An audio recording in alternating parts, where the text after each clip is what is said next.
My name is Patrick Bond, and the title of my performance is One War at a Time, the Diplomacy That Saved Democracy.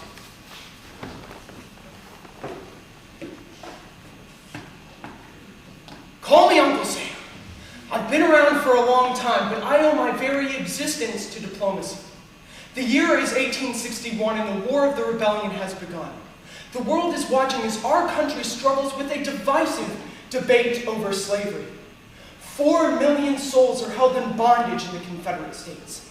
These slaves are worth more money than all the banking, railroads, and industry in the entire United States. Great Britain needs the South's cotton to fuel its textile industry and economy. The Confederacy's King Cotton diplomacy is attempting to draw Great Britain into the fight. And now, due to the actions of an arrogant U.S. naval captain, a diplomatic crisis known as the Trent Affair has erupted and is perilously close to bringing Great Britain into the war as a virtual ally to the Confederacy. If our diplomatic efforts fail, it could mean Confederate independence, the expansion of slavery, and the demise of our democracy.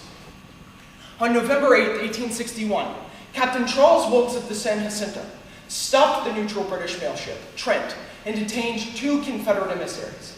Captain Wilkes claimed that the emissaries were the embodiment of dispatches that would deal a death blow to the Union. Wilkes' boldness has inspired hope after our debacle at Bull Run. Congress has even given official thanks to Captain Wilkes for his heroic action. However, Secretary of State William Seward and President Lincoln both remained silent. Lincoln had not sanctioned Wilkes' act and is now trapped between American jubilation and British outrage. John here, spirit of the British Empire. I'm going to have to debate my youngest and most quarrelsome son, Uncle Sam, on several points. First of all, diplomacy is what I stand for.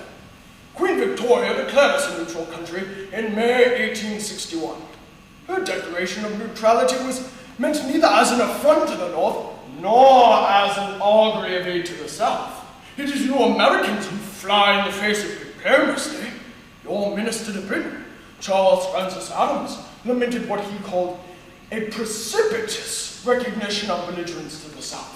He feared that our next step might be formal recognition of the Confederacy. In reality, the actions of your arrogant Captain Wilkes in stopping and searching our neutral ship Trent undermined the diplomacy already in place. Wilkes' act greatly offends our national honor. The entire Trent Affair elicits such a burst of feeling. The people are frantic with rage and with a country poor. I fear 999 men out of 1,000 would declare for immediate war. Our war secretary said that even if Wilkes' act was not expressly ordered by his government, we would not be satisfied with anything short of the surrender of the persons removed by force from a ship bearing our flag. This failure of Captain Wilkes to allow for the proper adjudication of the Trent has brought the consequences of impending war. So it is you, Uncle Sam, who does not understand the meaning of diplomacy. You 2 gentlemen can debate all you like, but that does not change the fact that you cannot hope to survive without King Cotton, truly the ruler of the modern world. Now, without me, John Bull, your economy will fail. I have little use for diplomacy when I have economic leverage. Now, what would happen if no cotton were furnished for 3 years? England, you will topple headlong and carry the whole civilized world with you. No, you dare not make war on cotton. No power on earth dares make war upon it. Cotton is king. The Charleston Mercury declares that the siege of our commissioners from the deck of the Trent will create an immense impulse in support of the Confederate cause in Great Britain. Let the British government construe the laws of nations as it pleases. With respect to this act, the people of England will feel that it is a moral outrage, a national insult and indignity.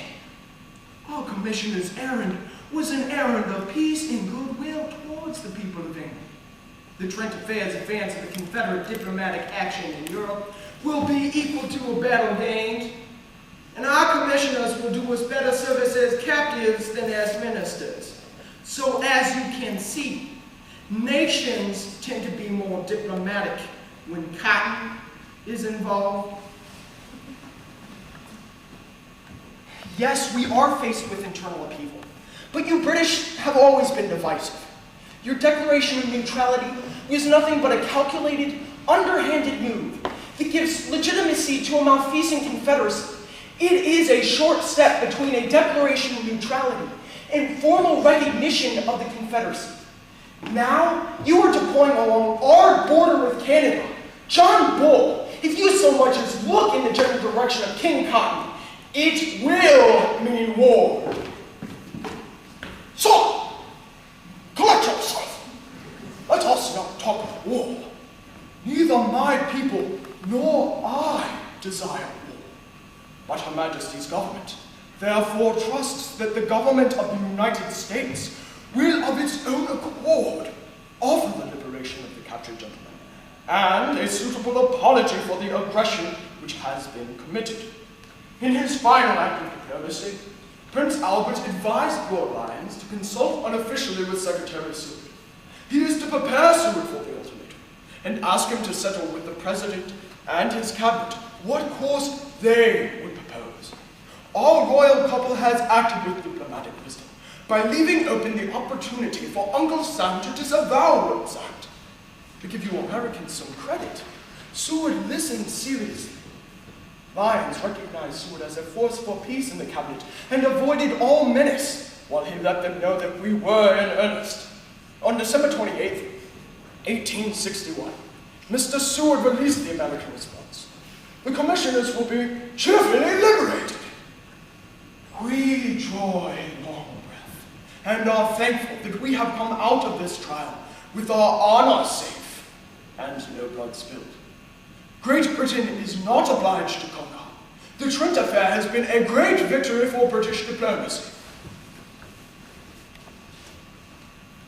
Diplomacy is not something that can be achieved by one nation alone. John Bull, there's a necessity for cooperation and compromise from all parties. 150 years have now passed since the Trent Affair. Through diplomacy, Lincoln had achieved his most important objective in averting a second war. The successful diplomacy between Secretary Seward and Lord Lyons actually improved Anglo-American relations. In the meantime, the South's long-cherished hopes for English intervention were not fulfilled. At no other time during the Civil War was England provoked to the point of preparing for war against us. With the British threat eliminated, Lincoln could now concentrate on one war at a time. His efforts were now focused on a war for the preservation of the United States of America. As a consequence of the Trent Affair, the United States and Great Britain developed a mutual understanding and growing collaboration, which led up to the Practical Alliance of 1917 and 18, and the Outright Alliance, which began in 1941.